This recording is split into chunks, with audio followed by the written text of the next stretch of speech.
ನಮಸ್ಕಾರ, ಆದಾಬ್, ಜೈ ಭೀಮ್. ನಾನು ನಿಮ್ಮ ಭಾಗ್ಯನಾರಾಯಣ ಬುಕ್ಕವರಪ್ಪು. ನೀವು ನೋಡ್ತಾ ಇದ್ದೀರಿ ಸುದ್ದಿ ಸರ್ಕಲ್. ಇದೇ ಏಪ್ರಿಲ್ 23 ಮತ್ತು 29ನೇ ತಾರೀಕು ವೆಸ್ಟ್ ಬೆಂಗಾಲ್, ಪಶ್ಚಿಮ ಬಂಗಾಳದಲ್ಲಿ ವಿಧಾನಸಭಾ ಚುನಾವಣೆಗಳು ನಡೆಯಲಿದೆ. ಅದರ ಭಾಗವಾಗಿ ಅಲ್ಲಿ ಪೊಲಿಟಿಕಲ್ ಆಕ್ಟಿವಿಟೀಸ್ ತುಂಬಾ ಜೋರಾಗಿ ನಡೀತಾ ಇದೆ. ವಿಶೇಷವಾಗಿ ಅಭ್ಯರ್ಥಿಗಳ ಪಟ್ಟಿಯನ್ನು ಬಿಡುಗಡೆ ಮಾಡೋದು. ನಿನ್ನೆ ಬಿಜೆಪಿ ತನ್ನ ಅಭ್ಯರ್ಥಿಗಳ ಪಟ್ಟಿಯನ್ನು ಬಿಡುಗಡೆ ಮಾಡಿತು. ಇವತ್ತು ತೃಣಮೂಲ ಕಾಂಗ್ರೆಸ್ ತನ್ನ ಅಭ್ಯರ್ಥಿಗಳ ಪಟ್ಟಿಯನ್ನು ಬಿಡುಗಡೆ ಮಾಡಿತು. ಆ ಮೂಲಕ ಅಮಿತ್ ಶಾ ಮತ್ತು ನರೇಂದ್ರ ಮೋದಿಯ ಅಹಂಕಾರವನ್ನ ಮುರಿಯೋದಕ್ಕೆ ಮಮತಾ ಬ್ಯಾನರ್ಜಿ ದೊಡ್ಡ ರಿಸ್ಕಿ ನಿರ್ಧಾರಗಳನ್ನ ಕೈಗೊಂಡಿದ್ದಾರೆ. ಆ ನಿರ್ಧಾರಗಳು ಏನು, ಎಷ್ಟು ಜನ ಸಿಟ್ಟಿಂಗ್ MLAಗಳ ಸೀಟನ್ನು ಕಟ್ ಮಾಡಿದ್ದಾರೆ, ಅವರ ಲೆಕ್ಕಾಚಾರ ಏನು ಅನ್ನೋದನ್ನ ವಿವರಿಸ್ತೀನಿ. ಅದರ ಜೊತೆಗೆ ಮಮತಾ ಬ್ಯಾನರ್ಜಿ ಅವರನ್ನ ಕಟ್ಟಿ ಹಾಕಬೇಕು. ಕಳೆದ ಬಾರಿಯ ಹಾಗೆ ಅವರನ್ನ ಚುನಾವಣೆಯಲ್ಲಿ ಸೋಲಿಸಬೇಕು, ಅವರ ಕ್ಷೇತ್ರದಲ್ಲಿ ಸೋಲಿಸಬೇಕು. ಭವಾನಿಪುರದಲ್ಲಿ ಏನ್ ನಿಂತ್ಕೊಳ್ತಿದ್ದಾರೆ, ಅದಕ್ಕೆ ಬಿಜೆಪಿ ಏನ್ ಪ್ಲಾನ್ ಮಾಡ್ಕೊಂಡಿದೆ ಅದನ್ನು ಸಹ ವಿವರಿಸುವಂತಹ ಪ್ರಯತ್ನವನ್ನು ಮಾಡ್ತೀನಿ. ಮತ್ತು ಒಟ್ಟಾರೆಯಾಗಿ ವೆಸ್ಟ್ ಬೆಂಗಾಲ್ನಲ್ಲಿ ಎಂತಹ ಮೂಡ್ ಇದೆ ಮತ್ತು ABP ಆಲ್ರೆಡಿ ಒಂದು ಸರ್ವೆ ಕೊಟ್ಟಿದೆ, ಆ ಸರ್ವೆಯ ಸಂಖ್ಯೆಗಳನ್ನು ಸಹ ನಿಮ್ಮ ಮುಂದೆ ಇಡುವಂತಹ ಪ್ರಯತ್ನವನ್ನು ಮಾಡ್ತೀನಿ. ಸೊ ನಾನು ಹೇಳ್ದಂಗೆ ಏಪ್ರಿಲ್ 23 ಮತ್ತು 29ನೇ ತಾರೀಕು ಪಶ್ಚಿಮ ಬಂಗಾಳದಲ್ಲಿ ಕೇವಲ 2 ಹಂತಗಳಲ್ಲಿ ಚುನಾವಣೆ ನಡೆಯಲಿದೆ. ಇದು ಕೇವಲ ಅಂತ ನಾನು ಯಾಕೆ ಹೇಳ್ತಿದ್ದೀನಿ ಅಂದ್ರೆ, ಪಶ್ಚಿಮ ಬಂಗಾಳದಲ್ಲಿ ಯೂಶುವಲ್ ಆಗಿ ಸಾಧಾರಣವಾಗಿ 7 ರಿಂದ 8 ಹಂತಗಳ ಮತದಾನಗಳು ನಡೀತವೆ. ಅದಕ್ಕೆ ಕಾರಣಗಳು ನಾನಾ ಇದಾವೆ. ಹಿಂಸಾಚಾರದ ಕಾರಣ ಕೊಡ್ತಾರೆ, ತುಂಬಾ ದೊಡ್ಡ ಸ್ಟೇಟ್ ಅಂತ ಹೇಳ್ತಾರೆ, ಸಾಕಷ್ಟು ವಿಚಾರ ಹೇಳ್ತಾರೆ. ಆದ್ರೆ ಅದೇ ಬಿಜೆಪಿ ಕಳೆದ ಬಾರಿ ಹೇಳಿತ್ತು ಹೆಚ್ಚು ಹಂತಗಳಲ್ಲಿ ಚುನಾವಣೆ ನಡೆಸಬೇಕು ಅಂತ. ಈ ಬಾರಿ ಚುನಾವಣಾ ಆಯೋಗ, ನೀವು ಒಪ್ಕೊಂಡ್ರು ಬಿಟ್ರು ಅದು ಬೇರೆ ಕತೆ, ಬಿಜೆಪಿ ಕಸ್ಟಡಿಯಲ್ಲಿದೆ ಅಂದ್ರೆ ತಪ್ಪಾಗಲಾರದು. ಅಂತಹ ಚುನಾವಣಾ ಆಯೋಗದ ಮೂಲಕ 2 ಹಂತಗಳಲ್ಲಿ ಚುನಾವಣೆಗಳು ಘೋಷಣೆಯಾಗಿದ್ದಾವೆ. ಸೊ ಅದು ಏಪ್ರಿಲ್ 23, 29, ಮೇ 4ನೇ ತಾರೀಕು 5 ರಾಜ್ಯಗಳು, 4 ರಾಜ್ಯ, 1 ಕೇಂದ್ರಾಡಳಿತ ಪ್ರದೇಶದ್ದು, ಅವತ್ತು ಫಲಿತಾಂಶಗಳು ಬರ್ತವೆ. ಸೊ ವೆಸ್ಟ್ ಬೆಂಗಾಲ್ನಲ್ಲಿ ಏನು ಆಕ್ಟಿವಿಟೀಸ್ ಈಗ ನಡೀತಾ ಇದೆ ಅಂದ್ರೆ, ನಿನ್ನೆ ಬಿಜೆಪಿ ಅವರು ತಮ್ಮ ಅಭ್ಯರ್ಥಿಗಳ ಪಟ್ಟಿಯನ್ನು ಘೋಷಣೆ ಮಾಡಿದ್ರು. ಇವತ್ತು ತೃಣಮೂಲ ಕಾಂಗ್ರೆಸ್ ತನ್ನ ಅಭ್ಯರ್ಥಿಗಳ ಪಟ್ಟಿಯನ್ನು ಘೋಷಣೆ ಮಾಡಿದೆ. 291 ಸೀಟುಗಳಿಗೆ ಅಭ್ಯರ್ಥಿಯನ್ನ ಘೋಷಣೆ ಮಾಡಿದೆ. ಇನ್ನು 3 ಸೀಟು ಅದು BGPM ಅನ್ನುವಂತಹ ಒಂದು ಕ್ಷೇತ್ರೀಯ ಪಕ್ಷ, ಅದರ ಜೊತೆ ಟೈಅಪ್ ಆಗಿದ್ದಾರೆ, ಮೈತ್ರಿ ಮಾಡ್ಕೊಂಡಿದ್ದಾರೆ. ಅವರಿಗೆ 3 ಸೀಟುಗಳನ್ನ ಬಿಟ್ಟುಕೊಟ್ಟಿದ್ದಾರೆ. 294ರಲ್ಲಿ 291 ಸೀಟ್ನಲ್ಲಿ TMC ಸ್ಪರ್ಧೆ ಮಾಡ್ತಾ ಇದೆ. ಸೊ 291 ಸೀಟುಗಳ ಪೈಕಿ ಟಿಕೆಟ್ ಅನೌನ್ಸ್ ಮಾಡಿದಾಗ ಇಡೀ ದೇಶ ಶಾಕ್ ಆಗಿದ್ದು. ಇವತ್ತು ಪೊಲಿಟಿಕಲ್ ಲೈನ್ಸ್ ಅಲ್ಲಿ ಶಾಕ್ ಆಗಿರುವಂತದ್ದು ಏನು ಅಂದ್ರೆ, ಎಷ್ಟು ಜನಕ್ಕೆ ಸಿಟ್ಟಿಂಗ್ MLAಗಳಿಗೆ ಟಿಕೆಟ್ ಕಟ್ ಆಗಿದೆ ಅನ್ನುವಂಥದ್ದು TMC ಕಡೆಯಿಂದ. ಮಮತಾ ಬ್ಯಾನರ್ಜಿ ಇದನ್ನ ದೊಡ್ಡ ರಿಸ್ಕ್ ರೀತಿಯಲ್ಲಿ ತಗೊಂಡಿದ್ದಾರೆ. ಅವರ ಲೆಕ್ಕಾಚಾರ ಏನು ಅನ್ನೋದ್ರ ಬಗ್ಗೆ ಆಮೇಲೆ ಹೇಳ್ತೀನಿ. ಆದರೆ ಇದು ಯೂಶುವಲ್ ಆಗಿ ಬಿಜೆಪಿ ಏನ್ ಮಾಡುತ್ತೆ, ಒಂದಷ್ಟು ಜನಕ್ಕೆ ಸಿಟ್ಟಿಂಗ್ MLAಗಳಿಗೆ ಟಿಕೆಟ್ ಅನ್ನ ನಿರಾಕರಿಸಿ ಸುದ್ದಿ ಆಗ್ತಿರುತ್ತೆ. ಆದ್ರೆ ಈ ಮಟ್ಟಕ್ಕಲ್ಲ, ಇಷ್ಟು ದೊಡ್ಡ ಸಂಖ್ಯೆಯಲ್ಲ. ಆದ್ರೆ TMC ಆ ಸಂಖ್ಯೆಯಲ್ಲಿ 74 ಸಿಟ್ಟಿಂಗ್ MLAಗಳು, ಹಾಲಿ ಶಾಸಕರಿಗೆ ಟಿಕೆಟ್ ಕೊಟ್ಟಿಲ್ಲ. ಅವರಿಗೆ ಟಿಕೆಟ್ ನಿರಾಕರಿಸಿ ಆ ಜಾಗದಲ್ಲಿ ಬೇರೆಯವರಿಗೆ ಟಿಕೆಟ್ ಕೊಟ್ಟಿದೆ. ಎಷ್ಟು? 74 ಸೀಟು. ಅದು ದೊಡ್ಡ ನಂಬರ್, ಅದು ಬಹಳ ದೊಡ್ಡ ನಂಬರ್ ಆಗುತ್ತೆ. ಆ ನಂತರ 40 ಜನ ಮುಸ್ಲಿಂ ಕ್ಯಾಂಡಿಡೇಟ್ಗಳು, 40 ಕ್ಷೇತ್ರಗಳಲ್ಲಿ ಮುಸ್ಲಿಮರನ್ನ ಅಖಾಡಕ್ಕೆ ಇಳಿಸಿದೆ. ಅದು 40 ಟಿಕೆಟ್ಗಳನ್ನ ಮುಸ್ಲಿಮರಿಗೆ ಕೊಟ್ಟಿದೆ. ಆ ಮೂಲಕ ಅಲ್ಲಿಯೂ ಸಹ ರೆಕಾರ್ಡ್ ಬ್ರೇಕಿಂಗ್ ಆದಂತಹ ಒಂದು ರೀತಿ ನಂಬರ್ಗಳನ್ನ TMC ಕೊಟ್ಟಿದೆ. ನಾನು ಯಾಕೆ ಇದನ್ನ ರಿಸ್ಕ್ ಅಂತ ಇದ್ದೀನಿ ಅನ್ನೋದಾದ್ರೆ, ನಿಮಗೆ ಗೊತ್ತಿರುತ್ತೆ, ಹಾಲಿ MLAಗಳು ಅಲ್ಲಿ ತುಂಬಾ ಹಿಡಿತವನ್ನು ಹೊಂದಿರ್ತಾರೆ. ಅವರಿಗೆ ಟಿಕೆಟ್ ನಿರಾಕರಿಸಿದ್ರೆ ಅದರಿಂದ ಆಗುವ ಬಂಡಾಯದ ಭೀತಿ, ಅದರ ಬರೋ ರಿವೋಲ್ಟು, ಮತ್ತೆ ಬಂಡಾಯ ಅಭ್ಯರ್ಥಿಯಾಗಿ ನಿಂತ್ಕೊಳ್ಳೋದು, ಅಥವಾ ಆ ಅಭ್ಯರ್ಥಿಯನ್ನ ಸೋಲ್ಸೋದಕ್ಕೆ ಬೇರೆಯವ್ರ ಜೊತೆ ಸೇರ್ಕೊಂಡು, ವಿಪಕ್ಷ ಅಂದ್ರೆ ಶತ್ರುಗಳ ಜೊತೆ ಸೇರ್ಕೊಂಡು ಏನೇನೋ ಕಥೆಗಳು ಮಾಡೋದು, ಅದೆಲ್ಲ ಗೊತ್ತಿದ್ದು ಸಹ ಮಮತಾ ಬ್ಯಾನರ್ಜಿ ರಿಸ್ಕ್ ತಗೊಂಡಿದ್ದಾರೆ. ಅಂದ್ರೆ 2 ವಿಚಾರ ಗೊತ್ತಾಗತ್ತೆ. ಒಂದು, ಮಮತಾ ಬ್ಯಾನರ್ಜಿ ತನ್ನದೇ ಆದಂತ ಸ್ಟ್ರಾಟಜಿಯಲ್ಲಿ ಪಕ್ಕಾ ಫಿಕ್ಸ್ ಆಗಿದ್ದಾರೆ, ಇದೇ ನನ್ನ ಸ್ಟ್ರಾಟಜಿ ಅಂತ. 2ನೇದು, ನನ್ನ ಮಾತು ಮೀರಿ ಈ ಹಾಲಿ ಶಾಸಕರು ಯಾರಿಗೆ ಟಿಕೆಟ್ ಕಟ್ಟಾಗಿದೆ ಅವರು ಯಾರು ಪಕ್ಷ ವಿರೋಧಿ ಚಟುವಟಿಕೆಗಳು ಮಾಡಲ್ಲ ಅನ್ನುವಂತಹ ಧೈರ್ಯ, ಕಂಟ್ರೋಲು ಪಕ್ಷದ ಮೇಲಿದೆ ಅನ್ನುವಂತಹ ನಂಬಿಕೆ ಮಮತಾ ಬ್ಯಾನರ್ಜಿಗಿದೆ ಅಂತ ಹೇಳಲಾಗ್ತಿದೆ.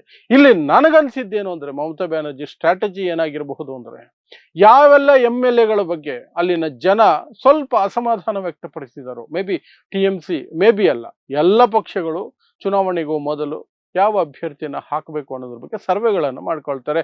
ಆ ಸರ್ವೆಯಲ್ಲಿ ಬಂದಿರುವ ಅಂಶಗಳನ್ನ ಮಮತಾ ಬ್ಯಾನರ್ಜಿ ತುಂಬಾ ಸೀರಿಯಸ್ ಆಗಿ ತೆಗೆದುಕೊಂಡಂಗೆ ಕಾಣ್ತಾ ಇದೆ. ಯಾವೆಲ್ಲ ಕ್ಷೇತ್ರಗಳಲ್ಲಿ ಹಾಲಿ ಶಾಸಕರ ಪರ್ಫಾರ್ಮೆನ್ಸ್ ಬಗ್ಗೆ, ಅವರು ಏನ್ ಸಾಧನೆಗಳನ್ನ ಮಾಡಿದ್ದಾರೆ ಅದರ ಬಗ್ಗೆ ಜನರಲ್ಲಿ ಸಮಾಧಾನ ಇದೆಯಾ ಇಲ್ವಾ, ಅವ್ರೇನ್ ಕೆಲಸ ಮಾಡಿದ್ದಾರೆ ಅದ್ರ ಬಗ್ಗೆ ಜನರಲ್ಲಿ ಸಮಾಧಾನ ಇದೆಯಾ ಇಲ್ವಾ ಅನ್ನೋದ್ರ ಬಗ್ಗೆ ಒಂದು ಸರ್ವೆ ಮಾಡಿ, ಯಾವ ಕ್ಷೇತ್ರಗಳಲ್ಲಿ ತಮ್ಮ MLAಗಳ ಏನು ಕಾರ್ಯ ಇದೆ ಅದು ತೃಪ್ತಿದಾಯಕವಾಗಿಲ್ಲ ಅಂತ ಜನ ಹೇಳಿದಾರೋ ಅವರಿಗೆ ಟಿಕೆಟ್ ಕಟ್ ಮಾಡಿದ್ದಾರೆ ಅಂತ ನನಗನ್ಸುತ್ತೆ. ಹಾಗಾಗಿ ಆ ನಂಬರ್ 74ಕ್ಕೆ ಬಂದು ನಿಂತಿರೋದು.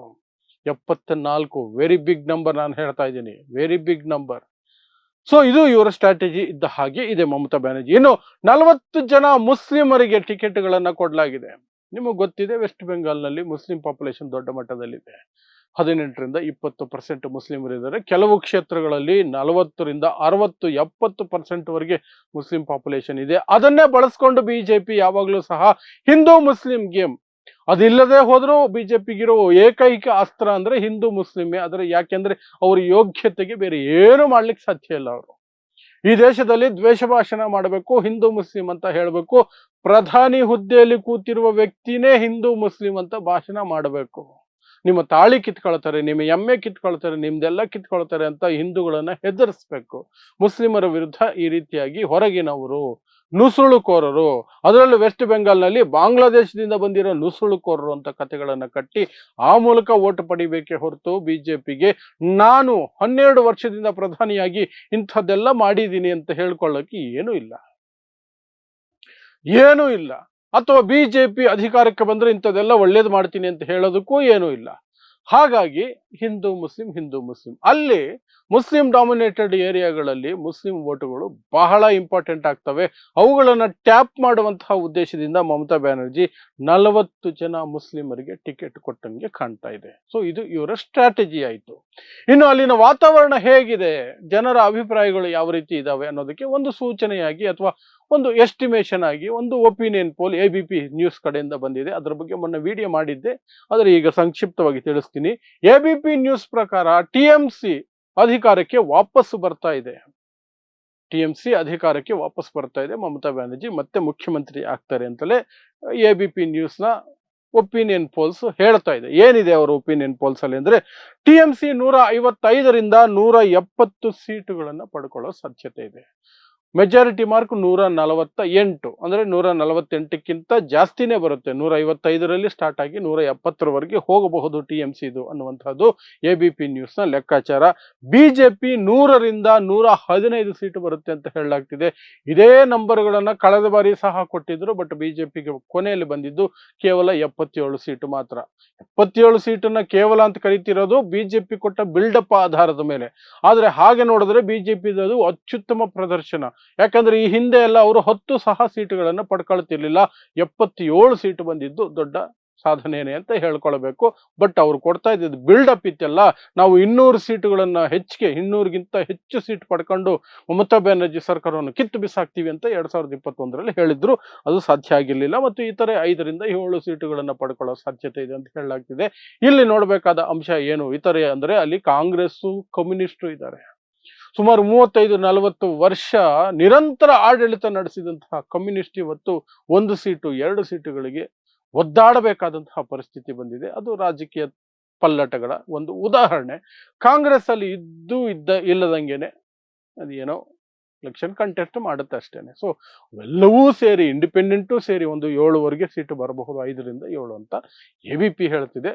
ನನ್ನ ಅಂದಾಜಿನಲ್ಲೂ ಸಹ ಅದೇ ನಂಬರ್ಗಳಲ್ಲೇ ಕಮ್ಯುನಿಸ್ಟರು ಕಾಂಗ್ರೆಸ್ ನಿಲ್ತಾರೆ. ಇದು ನೇರ ಬಿಜೆಪಿ ಮತ್ತು TMC ನಡುವಿನ ಯುದ್ಧ. ಇದು ನೇರ ಮಮತಾ ಬ್ಯಾನರ್ಜಿ ಮತ್ತು ಮೋದಿ ಮತ್ತು ಅಮಿತ್ ಶಾ ನಡುವಿನ ಹೋರಾಟ. ಇದು ಬೇರೆ ಯಾರು ಇಲ್ಲ ಮಧ್ಯದಲ್ಲಿ, ಬೇರೆ ಯಾರು ಇಲ್ಲ. ಅದಕ್ಕೆ ನಾನು ಟೈಟಲ್ ಕೊಟ್ಟಿರೋದು ಮೋದಿ ಮತ್ತು ಅಮಿತ್ ಶಾ ಗರ್ವವನ್ನ ಮುರಿಯುವಂತಹ ಸಾಧ್ಯತೆ ಮತ್ತೆ ಒಂದು ಪ್ರಯತ್ನದ ಭಾಗವಾಗಿ ಮಮತಾ ಬ್ಯಾನರ್ಜಿ ಇದು ಮಾಡಿದ್ದಾರೆ. ಗರ್ವ ಅಂದ್ರೆ ಏನು, ಯಾಕೆ ನಾನು ಗರ್ವ ಅಂತ ಕರೀತಿದ್ದೀನಿ, ಯಾಕೆ ಅವರು ಎಲೆಕ್ಷನ್ ನಿಂತ್ಕೋಬಾರ್ದ? ಎಲೆಕ್ಷನ್ ರೀತಿ ಮಾಡಿದ್ರೆ ಅದನ್ನ ಎಲೆಕ್ಷನ್ ಅಂತ ಕರಿಬಹುದು. ಆದರೆ ಇಡಿ, ಐಟಿ, CBI ಈ ಕಡೆ ಇದನ್ನು ಬಳಸ್ಕೊಂಡು, ಈ ಕಡೆ ಹಿಂದೂ ಮುಸ್ಲಿಂ ಇದನ್ನು ಬಳಸ್ಕೊಂಡು, ಅದರ ಮಧ್ಯದಲ್ಲಿ ಇನ್ನೊಂದಷ್ಟು ಸುಳ್ಳು ಭರವಸೆಗಳು, ಸುಳ್ಳು ಕಥೆಗಳು, ಕಟ್ಟುಕತೆಗಳನ್ನು ಕಟ್ಟುವಂತಹದ್ದು. ದೇಶ ಇವತ್ತು ಎಂತಹ ಪರಿಸ್ಥಿತಿಯಲ್ಲಿದೆ. ಗ್ಯಾಸ್ ಸಿಲಿಂಡರ್ ಇಲ್ಲದೆ ಒದ್ದಾಡ್ತಿದ್ದಾರೆ ಜನ. ಏನೆಲ್ಲ ಸಮಸ್ಯೆಗಳಿದ್ರೆ ಅದ್ಯಾವುದನ್ನು ತಲೆ ಕೆಡಿಸ್ಕೊಳ್ಳೋದಿರ ದೇಶದ ಪ್ರಧಾನಮಂತ್ರಿ, ನನಗೂ ಅದಕ್ಕೂ ಸಂಬಂಧನೇ ಇಲ್ಲ, ನನಗೆ ಕೇವಲ ಎಲೆಕ್ಷನ್ ಮುಖ್ಯ, ಎಲೆಕ್ಷನ್ ಗೆಲ್ಲೋದೇ ಮುಖ್ಯ ಅಂತ ಹೇಳಿ ಎಲೆಕ್ಷನ್ ಕ್ಯಾಂಪೇನ್ಗಳಲ್ಲಿ ಬ್ಯುಸಿಯಾಗಿ ಓಡಾಡ್ತಿದಾರಲ್ಲ, ಅದಕ್ಕೆ ಅದನ್ನ ನಾನು ಗರ್ವ ಅಂತ ಕರೆಯೋದು. ಅದನ್ನು ನೀವು ದುರಂತ ಅಂತ ಸಹ ಕರಿಬೋದು. ಈ ದೇಶಕ್ಕೆ ಇಂತಹ ಪ್ರಧಾನಿ ಸಿಕ್ಕಿರೋದು, ಇಂತಹ ಪಕ್ಷ ಆಡಳಿತದಲ್ಲಿರೋದು ಕೇಂದ್ರದಲ್ಲಿ. ಸೊ ಅವರ ಗರ್ವವನ್ನು ಮುರಿಯೋದಕ್ಕೆ ಈ ಮಮತಾ ಬ್ಯಾನರ್ಜಿ ಅವರು ಇಂತಹದ್ದೊಂದು ಲೆಕ್ಕಾಚಾರ ಹಾಕೊಂಡಿದ್ದಾರೆ. ಇನ್ನು ಮಮತಾ ಬ್ಯಾನರ್ಜಿ ಅವರನ್ನ ಕಟ್ಟಿ ಹಾಕೋದಕ್ಕೆ ಭವಾನಿಪುರಲ್ಲಿ ಅವ್ರು ಏನ್ ನಿಂತ್ಕೊಳ್ತಾರೆ, ಕಳೆದ ಬಾರಿ ಹಾಗೆ ಸುವೇಂದು ಅಧಿಕಾರಿಯನ್ನೇ ಅವರ ವಿರುದ್ಧ ಕಣಕ್ಕಿಳಿಸಿದ್ದಾರೆ. ಸುವೇಂದು ಅಧಿಕಾರಿ ಈ ಹಿಂದೆ ಮಮತಾ ಬ್ಯಾನರ್ಜಿಯ ಚಮಚ ರೀತಿ ಇದ್ದಂತಹ ವ್ಯಕ್ತಿ. ಭ್ರಷ್ಟಾಚಾರದ ಆರೋಪಗಳನ್ನ ಬಿಜೆಪಿನೇ ಒಂದು ಲೋಡ್ ಹೊರಿಸಿತ್ತು. ಆದರೆ ಬಿಜೆಪಿಗೆ ಹೋದ ತಕ್ಷಣ ವಾಷಿಂಗ್ ಮಿಷಿನ್ ಅಲ್ಲಿ ವಾಶ್ ಆಗಿ ಕ್ಲೀನ್ ಆಗಿ ಆರಾಮಾಗಿ ಬಂದಿದ್ದಾರೆ. ಈಗ ಅವರು ವೆಸ್ಟ್ ಬೆಂಗಾಲ್ನ ಅತಿ ದೊಡ್ಡ ನಾಯಕ, ಬಿಜೆಪಿಗೆ ಅತಿ ದೊಡ್ಡ ನಾಯಕ. ಕಳೆದ ಬಾರಿ ಮಮತಾ ಬ್ಯಾನರ್ಜಿಯನ್ನ ಸೋಲಿಸಿದ್ರು. ಮಮತಾ ಬ್ಯಾನರ್ಜಿ ಉಪಚುನಾವಣೆಯಲ್ಲಿ ಗೆದ್ದು ಬರಬೇಕಾಯ್ತು ವಾಪಸ್ಸು. ಸೊ ಈ ಬಾರಿಯೂ ಸಹ ಮಮತಾ ಬ್ಯಾನರ್ಜಿಯನ್ನು ಕಟ್ಟಾಕ ಪ್ರಯತ್ನ ಮಾಡ್ತಿದ್ದಾರೆ. ಮಮತಾ ಬ್ಯಾನರ್ಜಿಯನ್ನು ತಲೆ ಕೆಡಿಸ್ಕೊಳ್ಳಲ್ಲ, ಸೋತ್ರೆ ಸೋಲ್ತೀನಿ, ಆಮೇಲೆ ನಾನು ಉಪಚುನಾವಣೆಯಲ್ಲಿ ಗೆದ್ದು ಬರ್ತೀನಿ ಬಿಡ್ರಯ್ಯ ಅಂತ ಅವರು ಇಡೀ ರಾಜ್ಯದಲ್ಲಿ ಓಡಾಡೋದಂತೂ ಕನ್ಫರ್ಮ್. ಕಟ್ಟಿ ಹಾಕುವ ಕನಸು ಬಿಜೆಪಿದು ಕನಸಾಗಿ ಉಳಿಯುತ್ತೆ ಅಷ್ಟೇ. ಸೊ ಇದಿಷ್ಟು ವೆಸ್ಟ್ ಬೆಂಗಾಲ್ ಚುನಾವಣೆ ಕುರಿತಾಗಿ ಈಗ ನಾವು ಮಾತಾಡಬಹುದಾದಂತಹ ವಿಚಾರಗಳು. ಯಾಕಂದ್ರೆ ಬಿಜೆಪಿ ಮತ್ತು TMC ಎರಡೂ ಮುಖ್ಯವಾದಂತಹ ಪಕ್ಷಗಳು, ಇಬ್ಬರೇ ಸ್ಪರ್ಧಿಗಳು ಮೇಯ್ನ್ ಅಲ್ಲಿ. ಅವರಿಬ್ಬರದು ಆ ಅಭ್ಯರ್ಥಿಗಳ ಪಟ್ಟಿ ಹೊರಗಡೆ ಬಂದಿದೆ. ಅದರಲ್ಲೂ TMC, ಮಮತಾ ಬ್ಯಾನರ್ಜಿ ಅವರ TMC ಅವರ ಪಟ್ಟಿ ಸ್ವಲ್ಪ ವಿಶೇಷವಾಗಿದೆ. ಯಾಕಂದ್ರೆ ಸಿಟ್ಟಿಂಗ್ MLAಗಳ ಪೈಕಿ 74 ಜನಕ್ಕೆ ಸೀಟ್ ಕೊಟ್ಟಿಲ್ಲ, 40 ಮುಸ್ಲಿಂ ಕ್ಯಾಂಡಿಡೇಟ್ಗಳನ್ನ ಕಣಕ್ಕಿಳಿಸಿದ್ದಾರೆ ಅಷ್ಟೇ. ಸೊ ಇಂತಹದ್ದೇ ವಿಶೇಷ ಸುದ್ದಿಗಳಿಗಾಗಿ ನೋಡ್ತಾ ಇರಿ ಸುದ್ದಿ ಸರ್ಕಲ್. ನಾನು ನಿಮ್ಮ ಭಾಗ್ಯನಾರಾಯಣ ಬೊಗವರಪೋ.